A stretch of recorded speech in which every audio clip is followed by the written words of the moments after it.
Hello and welcome to Daily Reflection with Aneel Aranha. Today is the 25th of October 2020. We're going to reflect on Matthew 22:34-40. Listen. When the Pharisees heard that he had silenced the Sadducees, they gathered together, and one of them, a lawyer, asked him a question to test him. "Teacher, which commandment in the law is the greatest?" And Jesus said to him, "You shall love the Lord your God with all your heart and with all your soul and with all your mind. This is the greatest and first commandment. And a second is like it. You shall love your neighbor as yourself.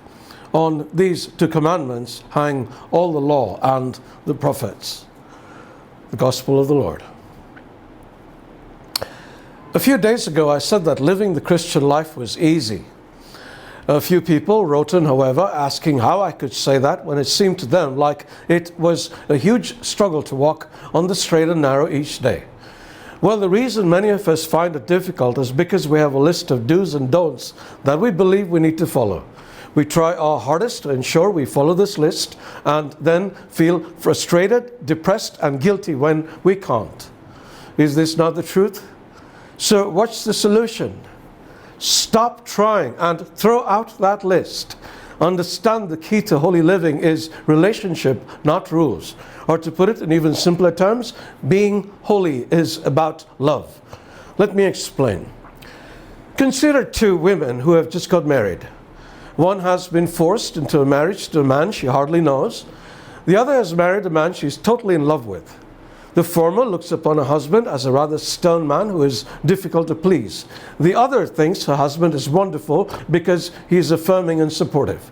Neither of the women know how to cook, but they both step into the kitchen, one because she has been taught it is her duty to cook for her husband, the other simply because she loves her husband and wants to rustle up something nice for him. Both search YouTube for some easy recipes and start making them.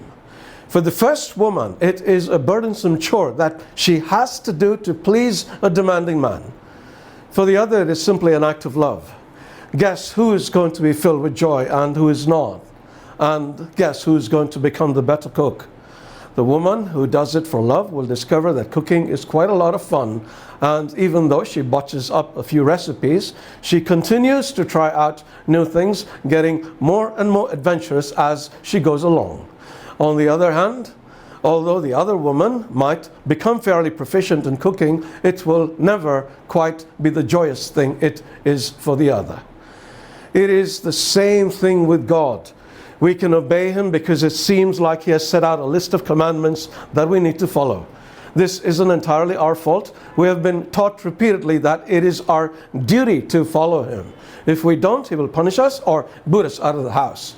Or we can love Him and do things for Him out of this love for Him. And although we might fall many times, when we discover that He is always encouraging and affirming, we will be encouraged to do even more things for Him simply because He is so awesome.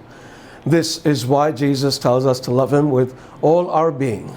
If we love Him with everything we have, we will want to please Him with as much intensity. But in order to love Him, we have to know Him now. So let us get to know Him. Let us read His Word, and more importantly, reflect upon it deeply. These reflections should be nothing more than an appetizer for a full course meal of Jesus.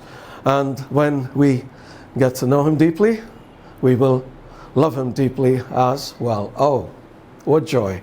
And oh yeah, enjoy the cooking, and that goes for the men too. Love is a two-way street. God bless you.